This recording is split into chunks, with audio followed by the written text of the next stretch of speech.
A Quinta Onda, de Rick Riens.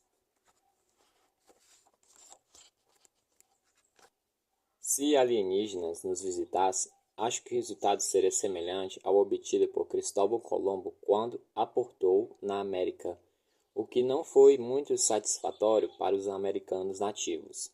Stephen Hawking. A primeira onda, apagam-se as luzes. A segunda onda, começa a arrebentação. A terceira onda, pertilência. A quarta onda, silenciador. Intrusão, 1995. Não haverá despertar. A mulher adormecida nada sentira no dia seguinte, além de uma vaga sensação de inquietação e uma constante impressão de que alguém a observava. A ansiedade vai desaparecer em menos de um dia e logo será esquecida. A lembrança do sonho vai permanecer um pouco mais. Em um sonho, uma grande coruja empoleirou-se no parapeito de uma janela e observou através do vidro com os olhos enormes rodeados de branco. Ela não acorda, nem o marido ao seu lado. A sombra que recai sobre eles não lhes perturba o sono. E o que a sombra veio buscar, o bebê no interior da mulher adormecida, nada sente. A intrusão não rompe a pele, não viola uma única célula do corpo dela ou do bebê. Em menos de um minuto está acabado. A sombra se retira. Agora são apenas o homem, a mulher e o bebê dentro dela e o intruso dentro do bebê dormindo. A mulher e o homem vão despertar pela manhã. O bebê, alguns meses mais tarde, vai nascer. O intruso dentro dele vai dormir e só despertar depois de vários anos, quando a inquietação da mãe da criança e a lembrança daquele sonho já terão há muito desaparecido. 5 anos depois, durante uma visita ao zoológico com a criança, a mulher virá uma coruja idêntica à do sonho. Vê-la a perturbará por motivos que não compreende. Ela não é a primeira a sonhar com corujas no escuro. Ela ela não será a última. Parte 1. O último historiador. 1. Os alienígenas são tolos. Não estou falando dos verdadeiros alienígenas. Os outros não são tolos. Os outros já estão adiantados em relação a nós. Há que é o mesmo que comparar o ser humano mais estúpido com o cão mais inteligente. Sem condições. Não. Estou falando dos alienígenas dentro das nossas cabeças. Aqueles que inventamos. Os que viemos inventando desde que compreendemos que aquelas luzes cintilantes no céu são sóis como o nosso e provavelmente têm planetas como o nosso girando ao redor. Você sabe, os alienígenas que imaginamos, o tipo de alienígenas que gostaríamos que nos atacasse. Alienígenas humanos. Vocês os viram milhões de vezes. Eles descem impetuosamente do céu em seus discos voadores para destruir Nova York, Tóquio, Londres, ou marcham pelo interior de imensas máquinas parecidas como aranhas mecânicas, disparando raios de luzes. E sempre a humanidade deixa de lado suas diferenças e agrupa-se para derrotar a horda alienígena. Davi derrota Golias e todos, exceto Golias, vão felizes para casa. Que besteira! É como uma barata elaborando um plano para derrotar o sapato que está prestes a esmagá-la. É impossível ter certeza, mas aposto que os outros sabiam dos alienígenas que imaginamos. Aposto que eles acham tudo isso muito engraçado. Eles devem ter rolado os traseiros no chão de tanto rir. Se é que tem senso de humor, ou traseiros. Eles devem ter rido como nós rimos quando um cão faz algo especialmente bonitinho e idiota. Ah, esses humanos tão bonitinhos e idiotas. Eles acham que gostamos de fazer. Não é lindo? Esqueça os discos voadores, homenzinhos verdes e aranhas mecânicas gigantes cuspindo raios de fogo. Esqueça as batalhas épicas com os tanques e jatos de guerra. E a vitória final para nós, humanos, intrépidos, brigões indomados sobre o enxame de olhos esbugalhados. Isso está tão distante da verdade quando seu planeta agonizante se encontra do nosso planeta vicejantes. A verdade é que, quando nos encontraram, a gente já era. 2. Às vezes eu acho que sou a última pessoa na Terra, o que significa que sou a última pessoa do universo. Sei que isso é bobagem. Eles não podem ter matado todos, ainda. Mas entendo como pode ter acontecido, afinal. E então acho que é isso exatamente que os outros querem que eu seja. Você se lembra dos dinossauros? Pois bem, provavelmente, então, não sou o último humano na Terra, mas sou um dos últimos. Totalmente só. E com a probabilidade de continuar desta forma. Até que a quarta onda caia sobre mim e me derrube. Esse é um dos meus pensamentos noturnos. Sabe, aqueles pensamentos que nos ocorrem às 3 da madrugada? Tipo, meu Deus, estou ferrada. Quando me enrolo em uma pequena bola tão apavorada que não consigo fechar os olhos, mergulhada em um medo tão intenso que tenho que me lembrar de respirar para que o coração continue a bater. Quando meu cérebro apaga e começa a falhar como um CD arranhado. Sozinha, sozinha, sozinha, Cass. Você está sozinha. Esse é o meu nome. Cass. Não Cass de Cassandra ou Cassidy, mas Cass de Cassiopeia, a constelação. A rainha presa à sua cadeia no céu do norte, bela mais fútil, colocada nos céus por Poseidon, deus dos mares, como punição por sua arrogância. Em grego, meu nome significa aquela cuja as palavras se destacam. Os meus pais não sabiam absolutamente nada sobre mitologia. Eles apenas acharam esse nome bonito. Mesmo quando havia pessoas por perto para chamar o meu nome, nunca usavam Cassiopeia. Somente meu pai, e somente quando estava me provocando, e sempre com um péssimo sotaque italiano. Cassiopeia! Ele me deixava maluca. Eu nunca achava divertido ou bonitinho, e aquilo me fazia detestar meu próprio nome. Eu sou Cassie, gritava. Só Cassie. Agora daria qualquer coisa para ouvi-lo me chamar mais uma vez. Quando fiz 12 anos, 4 anos antes da chegada, meu pai me deu um telescópio de presente de aniversário. Em uma noite fria e clara do outono, ele a instalou no quintal dos fundos e mostrou a constelação. Está vendo como parece um M? Perguntou.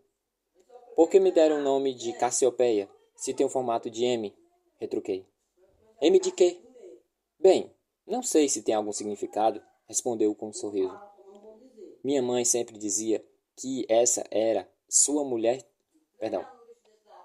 Minha mãe sempre dizia que essa era a sua melhor qualidade, portanto, ele abusava dela, principalmente depois de começar a ficar calvo. Sabe, você atrai o olhar das pessoas para baixo. Então significa qualquer coisa que você quiser. Que tal maravilhoso? Ou macio? Ou madrepérola? Ele pousou a mão no meu ombro enquanto, pela lente, eu observava. De olhos semicerrados, as 5 estrelas que brilhavam a mais de 50 pontos-luz do ponto em que nos encontrávamos. Senti a respiração do meu pai no rosto, quente e úmida, no ar frio e seco do outono. Sua respiração tão próxima às estrelas de Cassiopeia, tão distantes. As estrelas parecem muito mais perto agora. Mais perto do que 300 milhões de milhas que nos separam. Perto bastante para serem tocadas, para que eu as toque, para que me toquem. Elas estão próximas de mim quanto a respiração do meu pai tinha estado. Isso parece loucura. Estou louca? Perdi a cabeça? Só se pode dizer que alguém está louco se houver outra pessoa que é normal. Como é o bem e o mal? Como o bem e o mal. Se tudo fosse bom, nada seria mal. Uau, isso parece bem loucura. Loucura, a nova normalidade. Acho que poderia dizer que estou louca, já que a única pessoa com quem posso me comparar é eu mesma. Não quem sou agora, tremendo em uma barraca, embrenhada na floresta, apavorada demais até para pôr a cabeça para fora do saco de dormir. Não essa Cassie, não. Estou falando da Cassie que eu era antes da chegada, antes que os outros colocassem seus traseiros alienígenas em órbita alta. A Cassie de 12 anos, cujos maiores problemas eram as minúsculas sardas salpicadas no nariz, os cabelos crespos que não conseguiam fazer nada e o garoto bonitinho que a via todos os dias e não tinha noção de que ela existia. A Cassie que estava aceitando o fato de ser apenas uma menina comum. Comum na aparência. Comum na escola. Comum nos esportes como karatê e futebol. Basicamente, o único detalhe em comum nela era o nome esquisito, Cassie de Cassiopeia, coisa que, aliás, ninguém sabia, e suas habilidades para tocar o nariz com a ponta da língua, um talento que rapidamente perdeu encanto quando chegou no ensino médio. Provavelmente, segundo os padrões de Cassie, eu sou louca. E ela também é, segundo os meus. Às vezes grito com ela. Essa Cassie de 12 anos de idade. Me aborreço com seus cabelos, seu nome estranho ou o fato de ser apenas comum. O que você está fazendo? Grito. Você não sabe o que vai acontecer? Mas isso não é justo. Na verdade, ela não sabia, não tinha como saber, o que foi uma vantagem para ela. E o motivo de eu sentir tanta sua falta, mais do que qualquer outra pessoa, se quiser ser sincera. Quando choro, quando me permito chorar, é por quem eu choro. Não choro por mim, choro pela Cassie que se foi. E me pergunto o que essa Cassie iria pensar a meu respeito. A Cassie que mata. Ele não poderia ser mais velho do que eu. Teria 18, talvez 19. Mas droga! Poderia ter 719 anos, até onde eu sabia. 5 meses se passaram, e ainda não tenho certeza se a quarta onda é humana ou alguma espécie de híbrido, ou mesmo os próprios outros, embora não goste de pensar que os outros tenham exatamente a mesma aparência, falem como nós e sangue como nós. Gosto de pensar nos outros como sendo bem outros. Eu fazia minha excursão semanal em busca de água. Há um córrego perto do meu acampamento, mas receio que possa estar contaminado, seja por produtos químicos, esgoto ou alguns corpos correntes acima, ou envenenado. Privar-nos de água potável seria uma excelente forma de nos eliminar rapidamente. Assim, uma vez por semana coloco meu confiável M16 no ombro e caminho para fora da floresta até a Interestadual, a 3 quilômetros ao sul, exatamente na saída 175. Existem uns 2 postos de gasolina com as janelas de conveniência, com lojas de conveniência. Abasteço-me de toda a água engarrafada que consigo carregar, o que não é muito, pois a água é pesado e volto para a estrada, e a relativa segurança das árvores o mais depressa possível, antes que a noite caia de vez. O anoitecer é o melhor momento para viajar. Nunca vi uma alma sequer ao anoitecer. 3 ou 4 durante o dia, ou mais à noite, mas nunca ao anoitecer. Assim que passei pela estilhaçada porta frontal do posto, soube algo que estava diferente. Eu não vi nada de diferente. A loja parecia exatamente igual à semana anterior, com as mesmas paredes grafitadas, prateleiras reviradas, chão coberto de caixas vazias e fezes de ratos secas, caixas arrombadas e geladeiras de cervejas saqueadas. Era a mesma confusão nojenta e mal cheirosa que eu atravessava a cada semana. Havia um mês para chegar ao depósito atrás das gandôlas refrigeradas. Porque as pessoas apanham a cerveja e os refrigerantes, o dinheiro dos caixas do cofre, os rolos de bilhetes de loteria, mas deixaram 2 engradados de água, estavam além da minha compreensão. O que elas tinham na cabeça? É um apocalipse alienígena. Depressa, peguem a cerveja, elas devem pensar. O mesmo estrago provocado pelo desperdício, o mesmo mau cheiro de ratos e comida podre, a mesma espiral intermitente de poeira na luz obscura, insinuando-se nas janelas sujas, todas as coisas descolocadas em seu lugar, imperturbadas, imóveis. Algo estava diferente. Eu estava parada no meio do monte de vidro quebrado do lado de dentro da porta. Não vi nada, não ouvi nada, não cheirei e nem senti nada, mas eu sabia. Algo estava diferente. Já fazia muito tempo desde que os humanos tinham sido presos. Umas centenas de anos atrás, mais ou menos.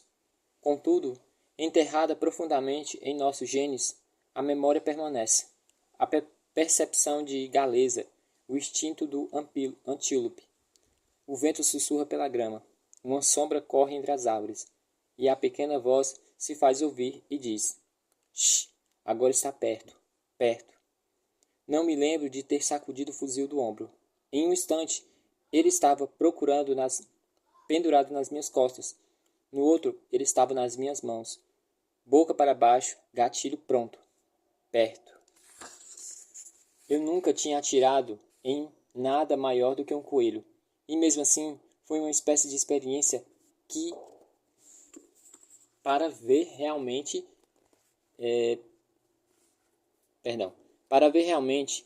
podia usar a coisa sem estourar alguma parte do meu corpo. Certa vez atirei em alguma das cabeças de cães selvagens interessados demais no meu acampamento. Em outra oportunidade, diretamente para cima, mirando numa minúscula luz esverdeada e cintilante, que era a nave-mãe deslizando silenciosamente pelos fundos da Via Láctea. Certo, admito que fui tola. Eu poderia, igualmente, ter erigido um cartaz com uma imensa ponta apontando para a minha cabeça, exibindo as diretrizes. Ei, eu estou aqui! Desde o teste do coelho, o tiro desintegrou o pobre coelhinho, transformando o Pernalonga em uma massa irreconhecível de ossos e intestino despedaçados. Desisti da ideia de usar o fuzil para caçar, nem mesmo de praticar pontaria. No silêncio que desabotou após o ataque da quarta onda, os tiros soaram mais alto do que uma explosão atômica. Mesmo assim, usava meu M16, o melhor dos melhores, sempre ao meu lado, durante a noite, enterrado no saco de dormir comigo, fiel e confiável. Na quarta onda, não dá para confiar que pessoas continuem sendo pessoas. Não dá para confiar que sua alma ainda é, que sua arma, mas dá para confiar que sua arma ainda é sua arma. Shh, Cassie, está perto, perto. Eu deveria ter fugido. A vozinha estava zangada comigo. A vozinha que era mais velha do que eu. Ela era mais velha do que a pessoa mais velha que já viveu. Eu devia ter dado ouvidos à voz. Em vez disso, escutei o silêncio da loja abandonada com muita atenção. Alguma coisa estava perto. Dei um minúsculo passo para longe da porta e o vidro quebrado rangeu suavemente sob o meu pé. E então alguma coisa fez barulho. Algo entre uma tossidela e um gemido. O barulho veio do aposento dos fundos, atrás dos refrigeradores, onde estava minha água. Era um momento em que eu não precisava daquela vozinha para me dizer o que fazer. Era óbvio e simples. Correr. Mas eu não corri. A primeira regra para sobreviver à quarta onda é não confiar em ninguém. Não importa a sua aparência. Os outros são muito espertos nessa questão. Certo, eles são espertos em tudo. Não importa se eles têm um aspecto correto. Digam as coisas certas ou façam exatamente o que você espera que façam. A morte do meu pai não é prova disso? Mesmo que o estranho esteja disfarçado de uma velhinha mais doce do que a tia-avó Tully, carregando o gatinho indefeso no colo, não se pode saber ao certo. Nunca se sabe se ela é um deles ou e que não há um e que não há uma 45 carregada atrás do gatinho. Não é impensável. E quanto mais se pensa no assunto, mais pensável ela se torna. A velhinha tem que sumir. A velhinha tem que sumir. Essa é a parte difícil.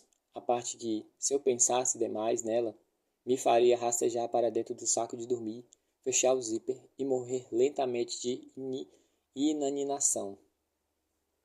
Quando não pude confiar em ninguém, quando não se pode confiar em ninguém, então não se pode confiar em ninguém.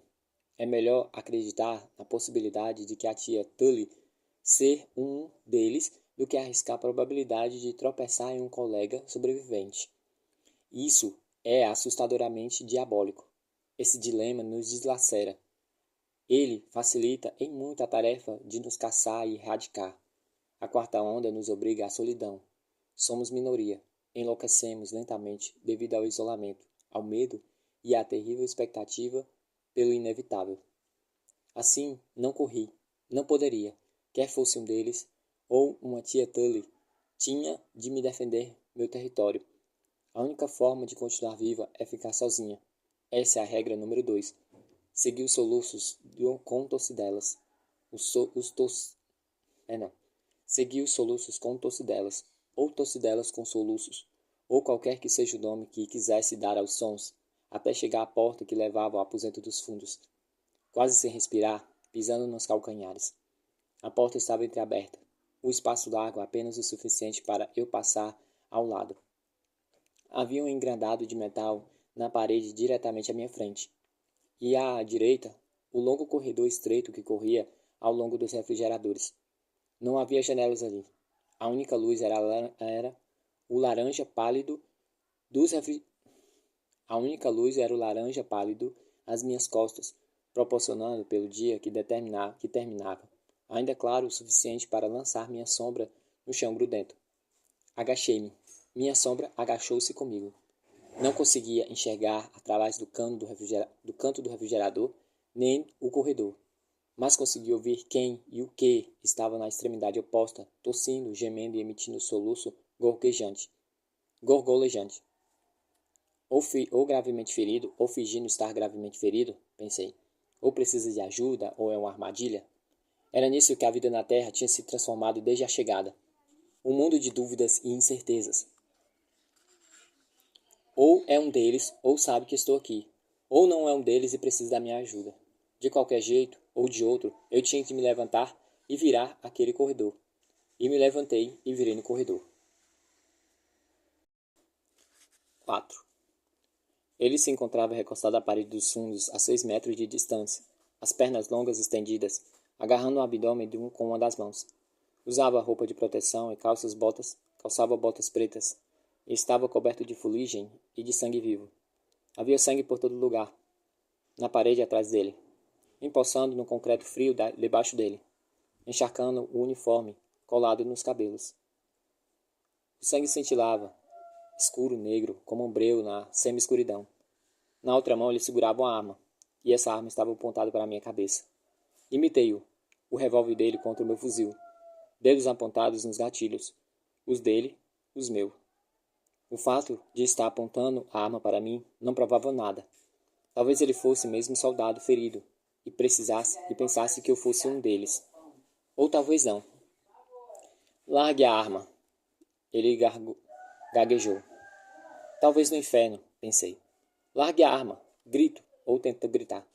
As palavras saíram trêmulas e entrecortadas, cobertas pelo sangue que subira das entranhas. O sangue escorria pelo lábio inferior e prendia, incerto, no queixo com uma barba para fazer. Seus dentes cintilavam com sangue. Sacudi a cabeça. Eu me encontrava de costas para a luz e rezei para que ele não pudesse ver o quanto eu tremia, ou o medo no meu olhar. Aquele não era um maldito coelho tolo o suficiente para saltar no meu acampamento em uma manhã ensolarada. Aquele era um ser humano, ou se não era, parecia exatamente comum. A questão sobre matar é que você não sabe se consegue fazê-lo até que realmente o faça. Ele repetiu a ordem uma terceira vez, não tão alto quanto a segunda. Parecia uma súplica. Largue a arma. A mão que segurava a arma crispou-se. A boca do revólver mergulhou em direção ao piso. Não muito, mas meus olhos já tinham se acostumado à luz e vi um fio de sangue escorrer pelo cano. E então ele a soltou. A arma caiu entre suas pernas com um forte tinindo. O rapaz levou a mão vazia ao ombro. Ele manteve a palma estendida. Certo, ele disse, meio com um sorriso sangrento. Sua vez. Sacudi a cabeça. Outra mão, eu disse. Desejei que a minha voz transmitisse mais força do que sentia. Meus joelhos começaram a tremer, meus braços doíam e minha cabeça girava. Além disso, também lutava contra o desejo de vomitar. Você não sabe como se pode agir até que o faça. Não posso, ele retrucou. Outra mão. Se eu mover essa mão, acho que o meu estômago cai para fora. Ajustei a extremidade do fuzil de encontro ao ombro. Ele suava, eu suava, tremia, tentava pensar. Ou uma coisa ou outra. Cass, o que você vai fazer? Uma coisa ou a outra? Estou morrendo, ele disse exatamente. À distância, os olhos do rapaz eram apenas pequenos pontos que retilavam a luz. Então, você pode me matar ou me ajudar. Sei que é um ser humano. Como você sabe? Perguntei, depressa, antes que ele morresse diante de mim. Se ele fosse um verdadeiro soldado, talvez soubesse qual era a diferença. Seria uma informação extremamente útil. Porque se não fosse, já teria me matado. Ele sorriu de novo, calvínias nas faces, e foi então que me dei conta de que era um jovem. Foi apenas alguns anos a mais do que eu. Viu? Também é assim que se sabe, ele acrescentou com suavidade. Como é que você sabe? Como se sabe o quê? Meus olhos se encheram de lágrimas. A imagem do corpo encolhido se agitava na minha frente com a imagem de espelho de uma das atrações de um parque de diversões. Mas eu não ousei afrouxar a mão do fuzil para esfregar os olhos.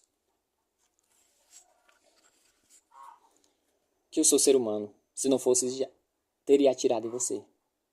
Fazia sentido. Ou fazia sentido porque eu não queria fazer. Perdão. Fazia sentido. Ou fazia sentido porque eu queria que fizesse.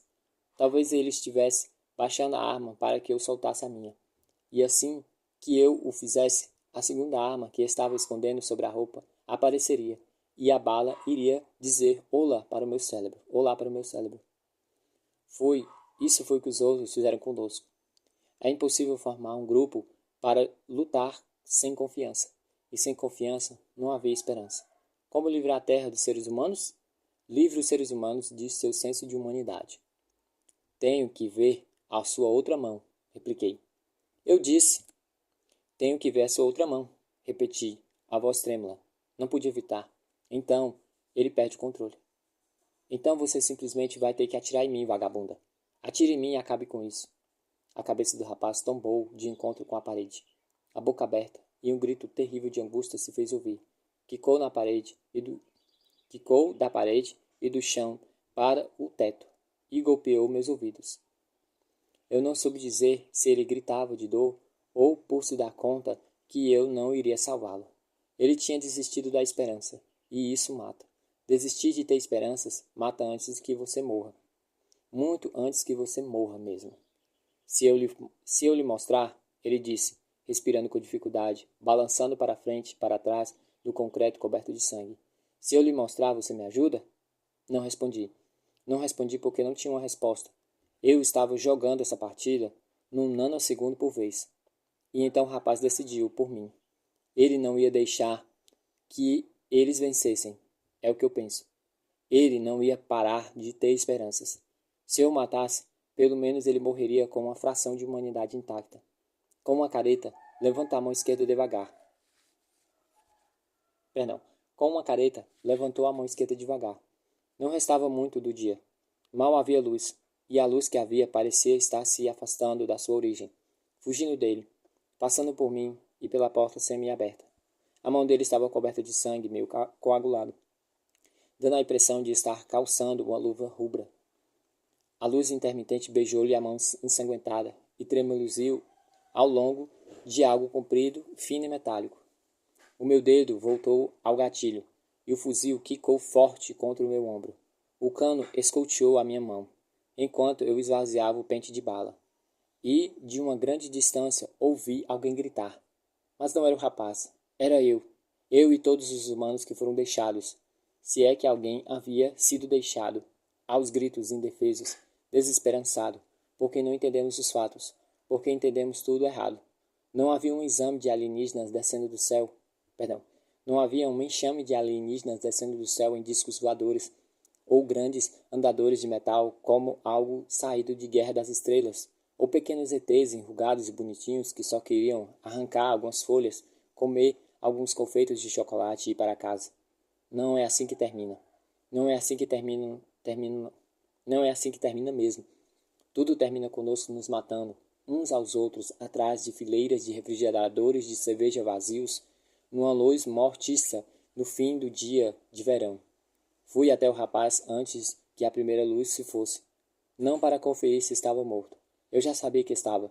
Eu queria ver o que ainda segurava na mão ensanguentada. Era um crucifixo. Essa foi a última pessoa que eu vi. Agora as folhas estão caindo em abundância, e as noites ficaram frias. Não posso ficar na floresta. Não há folhas para me esconder dos teleguiados. Não posso arriscar acender uma fogueira. Portanto, tenho que sair daqui. Sei para onde devo ir. Sei, faz um bom tempo. Fiz uma promessa. O tipo de promessa que não se pode quebrar. Pois, se isso acontecer, você terá quebrado parte de si mesmo. Talvez a parte mais importante. Mas você diz coisas. Coisas como, primeiro, preciso chegar a algumas conclusões. Não posso simplesmente abrir a toca do leão sem um plano. Ou, acabou, não adianta mais, você esperou demais.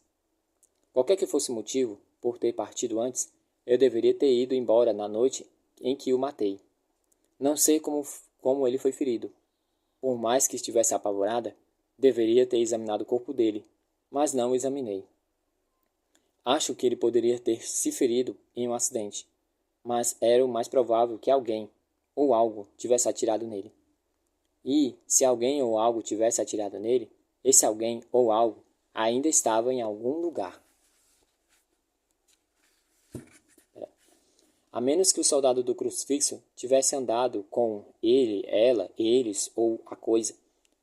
O rapaz era um deles, e o crucifixo era o truque.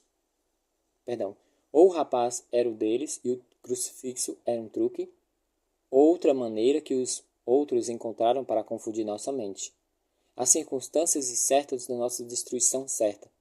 Talvez seja esse o objetivo da quinta onda. Atacar-nos do interior, transformando nossas mentes em armas. Talvez o último ser humano da Terra não morra de fome, de abandono ou virando refeição de animais selvagens. Talvez o último a morrer seja o morto pelo último a viver. Está bem, Cassie. Não é essa a linha de pensamento que você quer seguir. Sinceramente, embora fosse suicídio ficar nesse lugar e ter uma promessa a cumprir, não quero partir. Essa floresta tem sido meu lar há muito tempo. Conheço cada trilha, cada árvore, cada trepadeira e arbusto. Vivi na mesma casa durante 16 anos e não sei dizer exatamente como é o quintal dos fundos, mas posso descrever em cada detalhe, cada folha e galho dessa região dessa floresta. Não tenho ideia do que existe lá fora. Além dessas além dessas árvores e do trecho de 3 quilômetros que percorro toda semana em busca de suprimentos. Imagino que haja muita coisa parecida com isso. Cidades abandonadas cheirando a esgoto e corpos em decomposição. Casas incendiadas de que sobraram apenas as paredes. Cães e gatos selvagens, engavetamento de veículos que se estendem por quilômetros na rodovia. E corpos, muitos e muitos corpos. Junto minhas coisas. Essa barraca foi meu lar durante muito tempo, mas é volumosa demais. Eu preciso viajar com pouco peso. Apenas o essencial, com a Luger, o M16, a munição e o meu confiável facão de caça no topo da lista. Saco de dormir, estojo de primeiros socorros, 5 garrafas de água, 3 caixas de salgadinhos e algumas latas de sardinha. Eu detestava sardinha antes da chegada, mas passei realmente a gostar dela. O primeiro artigo que procuro em uma mercadoria? Sardinhas. Livros? São pesados e ocupam espaço na minha mochila já lotada. Mas aprecio os livros, assim como meu pai. Nossa casa tinha pilha que ia do chão ao teto com todos os livros que eu consegui encontrar depois que a terceira onda fez 3,5 milhões de pessoas desaparecerem.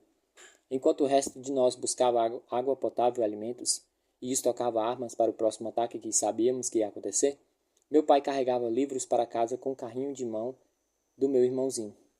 Os números assustadores não o afetavam.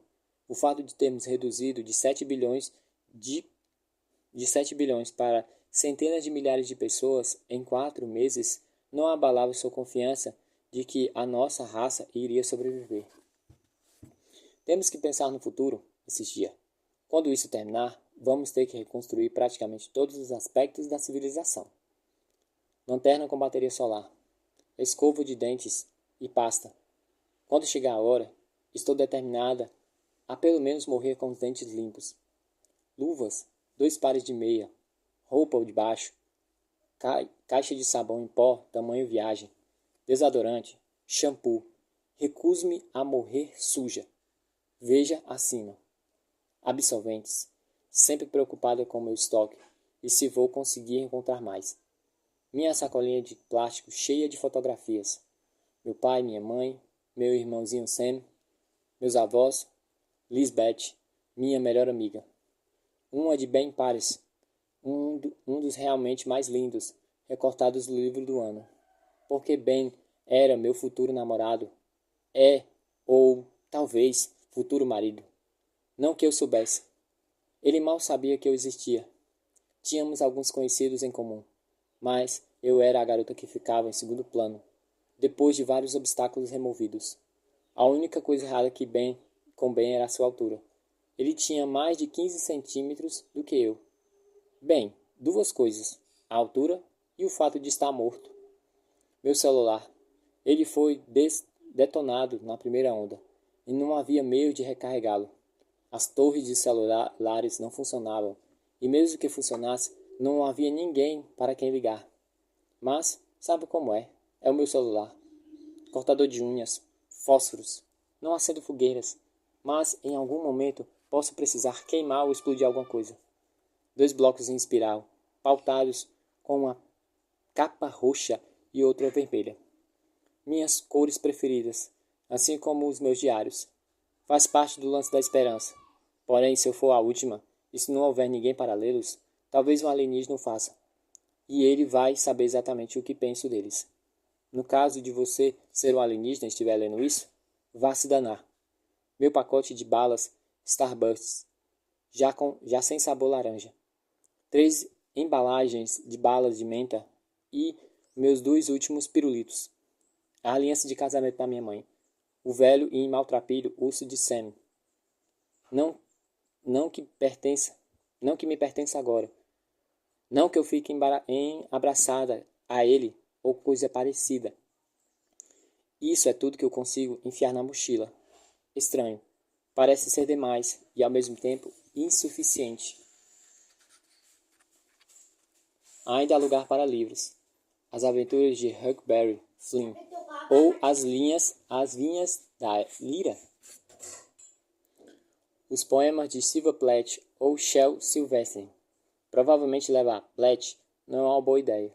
Deprimente. Silverstein é para crianças, mas ainda me faz sorrir. Resolvo levar Huckleberry. Parece apropriado. Ou Whistler, onde termina a caçada. Encontro você lá em breve. Shel. Subo a bordo Jim. Penduro a mochila em um dos meus ombros, o fuzil no outro, e dirijo-me para a trilha que leva à rodovia. Não olho para trás. Paro entre as últimas fileiras de árvore. Uma barragem de 60 metros se estende até a pista que conduz ao sul, coberta por carros quebrados, pilhas de roupas, sacos de lixo plástico rasgados e carcaças queimadas de caminhão que transportava gasolina a leite. Havia acidentes por toda parte, alguns de menor importância, alguns engavetamentos que serpenteiam pela interestadual por quilômetros. O sol da manhã faz todo aquele vidro quebrado cintilar. Não há corpos. Esses carros estão ali desde a primeira onda. Não há abandonados. Há muitos abandonados pela rua, pelos donos. Não foram muitas as pessoas que morreram na primeira onda.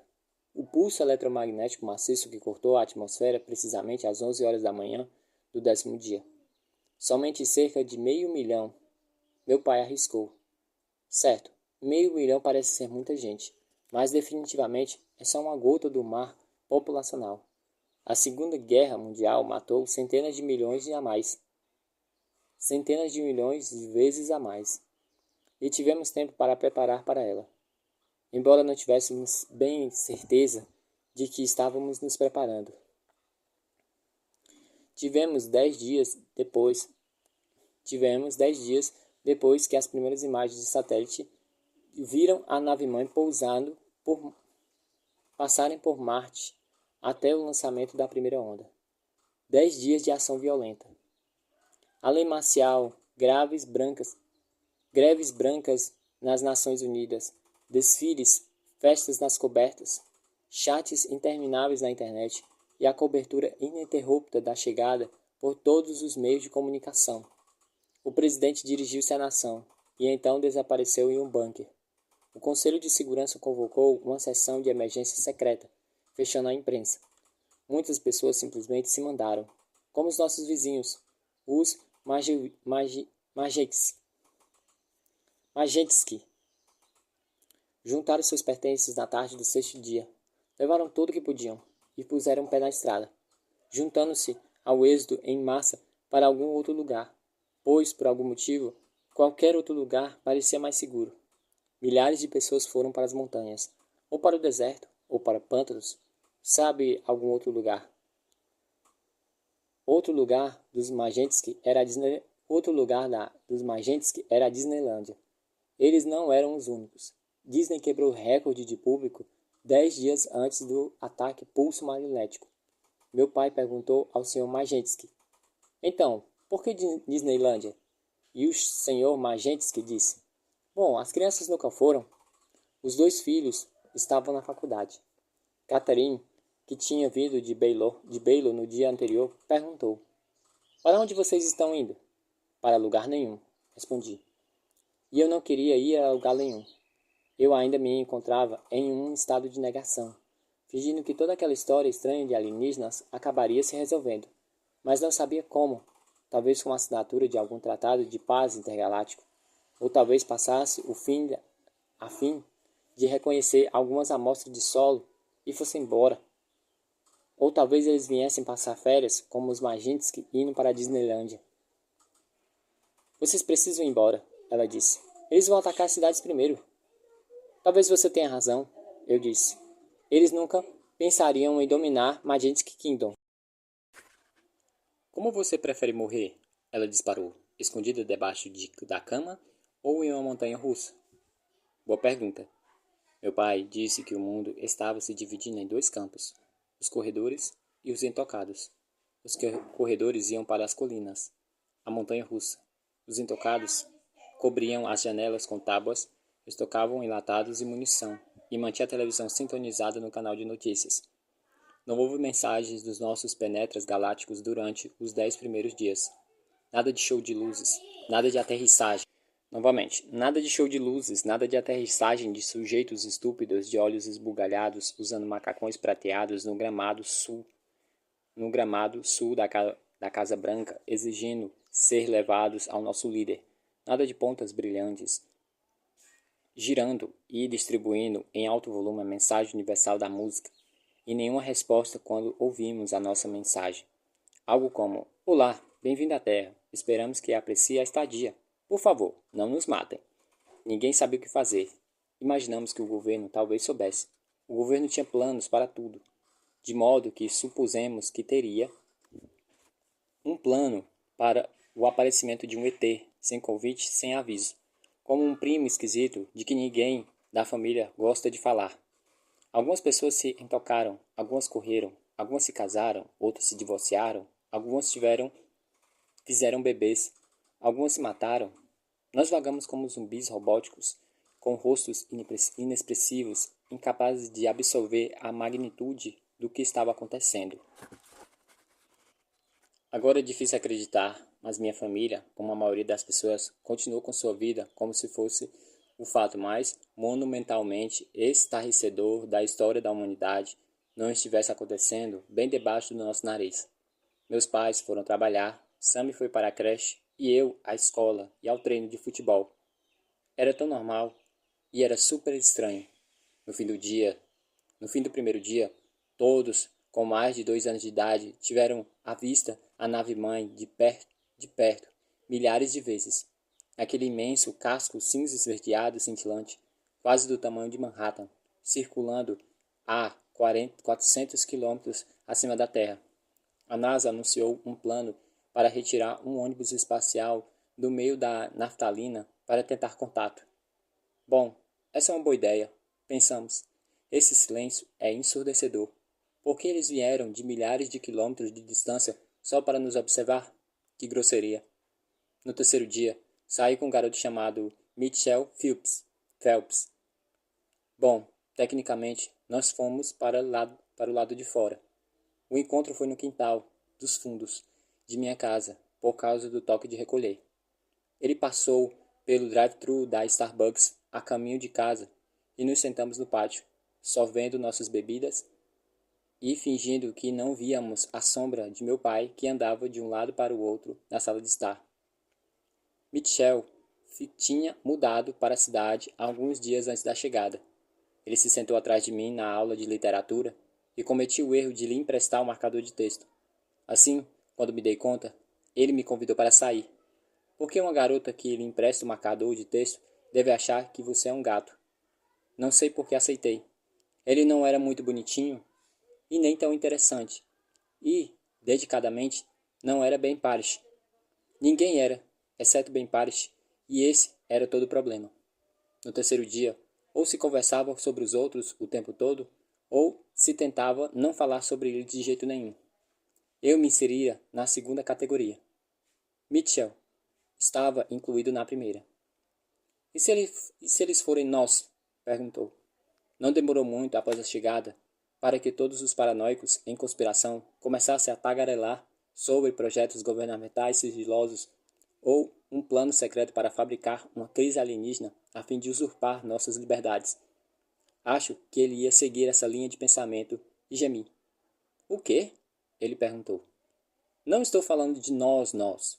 Quer dizer, e se eles forem nós vindo do futuro? E então é como um exterminador do futuro, certo? Retruquei, revirando os olhos.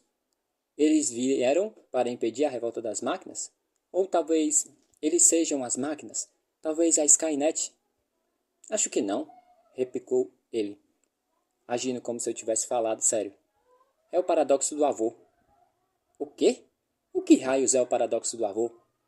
Ele tinha falado como supusesse que eu sabia o que era o paradoxo do avô, porque se eu não soubesse, então eu não era tão tonta. Detesto quando as pessoas agem assim. Isto é, nós podemos voltar no tempo para mudar alguma coisa. Se você voltasse no tempo e matasse o seu avô antes de você nascer, então você não poderia voltar no tempo para matar o seu avô. E por que você iria querer matar o seu avô? Tossi o canudinho do meu frappuccino de morango para produzir aquele som peculiar de canudinho dentro da tampa. A questão é apenas mostrar as mudanças na história, diz ele, como se fosse eu que tivesse tocado no assunto das viagens no tempo. Temos que falar nisso? O que há mais para falar? As sobrancelhas do garoto subiram em direção ao contorno do couro do cabeludo. Mitchell tinha sobrancelhas peludas. Foi um dos primeiros detalhes que notei nele. Ele também ruía as unhas. Esse foi o segundo detalhe que notei. Cuidar das cutículas revela muito sobre as pessoas. Tirei o celular do bolso e enviei um torpedo para Lisbeth. Ajuda! Você está com medo? Ele perguntou, tentando atrair minha atenção. Ou me passar uma sensação de tranquilidade. Estava olhando fixamente para mim. Sacudi a cabeça. Só entediada. Mentira, eu estava com medo. Sabia que estava sendo perversa, mas não conseguia evitar. Por algum motivo, não sei explicar, eu estava zangada com ele. Talvez ele estivesse realmente... talvez eu estivesse realmente zangada comigo mesmo por aceitar o convite para sair com um sujeito do qual não estava interessada. Ou talvez eu estivesse zangada com ele por não ser Ben Parish, o que não era culpa dele. Mas mesmo assim. Ajudar o quê? Não importava o assunto sobre o que a gente converse, ele disse. Perdão, vou ler novamente. Ajudar o quê? Mensagem de celular. Não importa o assunto sobre o que a gente conversa, ele disse.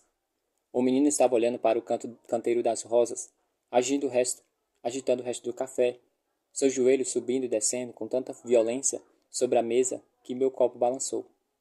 Mitchell! Achei que não precisasse dizer mais nada. Para que você está mandando mensagens? Disse para não sair com ele. Mensagem do celular.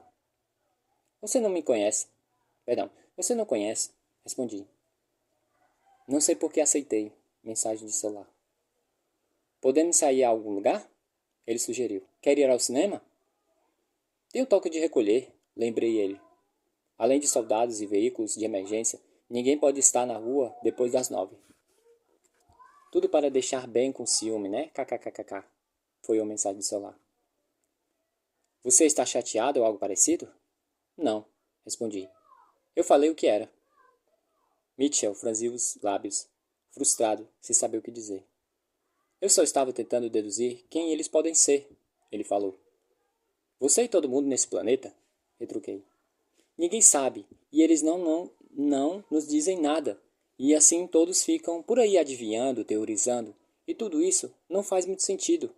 Talvez eles sejam homens ratos viajando no espaço, vindos do planeta Queijo para buscar o nosso provolone. Ben Parish não sabe que eu existo, enviou uma mensagem do celular. Sabe, ele diz, é uma falta de educação mandar torpedos enquanto estou tentando conversar com você. Ele tem razão. Guardei o celular no bolso.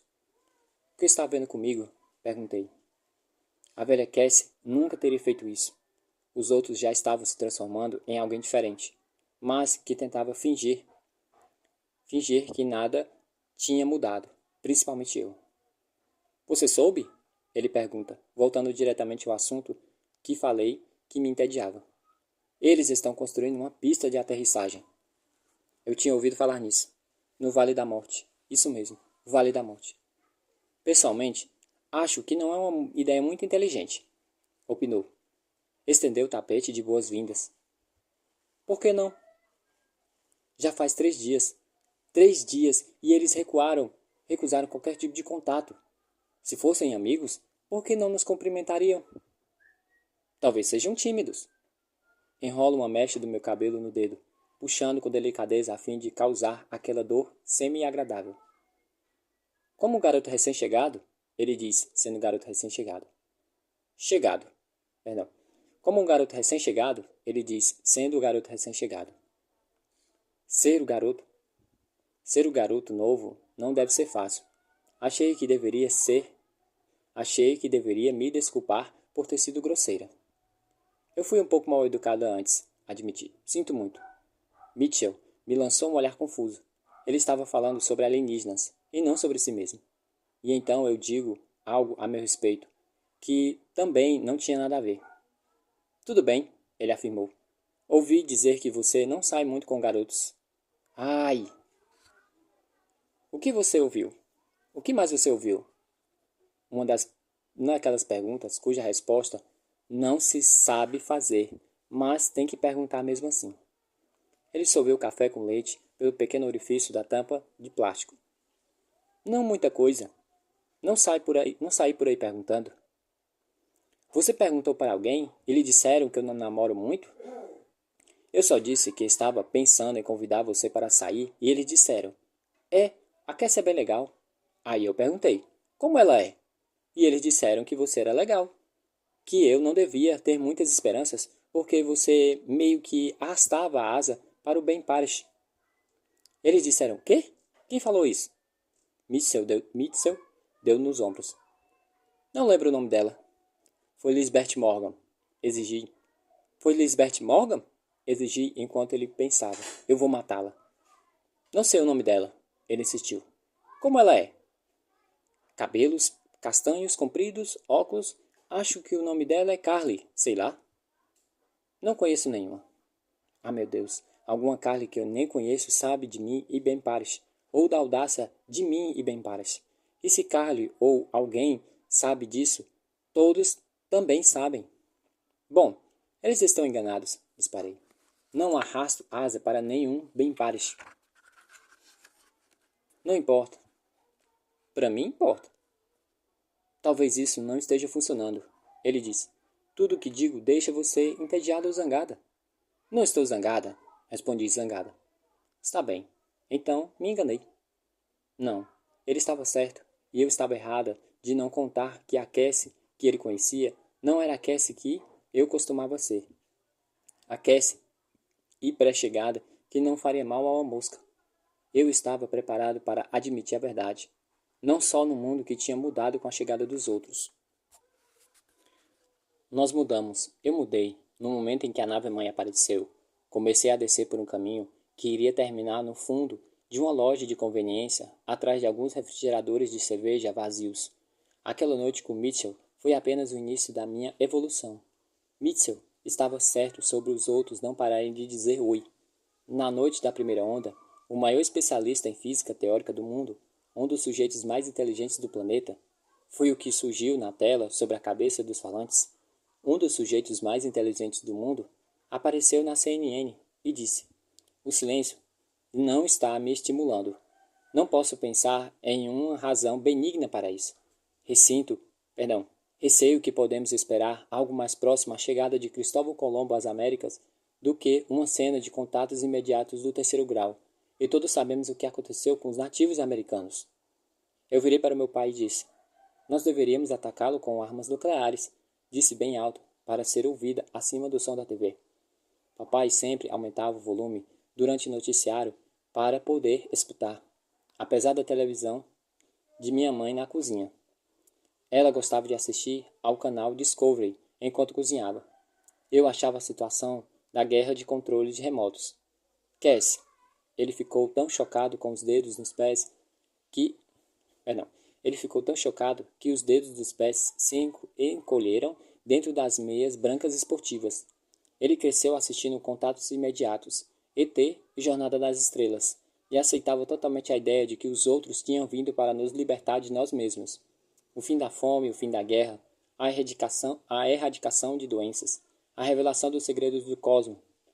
Você não entende que essa pode ser a próxima etapa da nossa evolução? Um enorme salto para frente? Imenso. Ele me deu um abraço tranquilizador. Fomos muito afortunados por sermos testemunha desse fato. E então ele acrescentou casualmente, como se estivesse falando sobre o conserto de uma torradeira. Além do mais, um dispositivo nuclear não pode causar muito danos no vácuo do espaço. Não há nada para carregar a onda de choque. Então esse geniozinho da TV tem a cabeça cheia de merda? Não fale isso, Cass. Ele repreendeu. Ele tem o direito de dar sua opinião, mas é só isso, uma opinião. Mas e se ele estiver certo? E se a coisa lá em cima for a versão daquelas de uma estrela da morte? Atravessar metade do universo só para nos destruir? Ele deu tapinhas na minha perna e sorriu. Minha mãe aumentou o volume da televisão na cozinha. Ele também aumentou o volume da televisão na sala de estar. Certo, mas e a horda intergaláctica mongol, como ele estava falando? Eu quis saber. Talvez eles estejam vindo para consertar, nos jogar em reservas e nos escravizar. Cassie, ele replicou. Simplesmente porque alguma coisa pode acontecer, não significa que vai acontecer. Seja como for, tudo isso é só especulação. Desse jeito, minha. Ninguém sabe por que eles estão aqui. Não pode ser igualmente provável que tenha viajado tão longe para nos salvar? 4 meses depois de proferir aquelas palavras, meu pai estava morto. Ele estava enganado sobre os outros. Eu estava enganada. E um dos sujeitos mais inteligentes do mundo estava enganado. O objetivo não era nos salvar. Também não era nos escravizar ou agrupar em reserva. O objetivo era nos matar. Todos nós.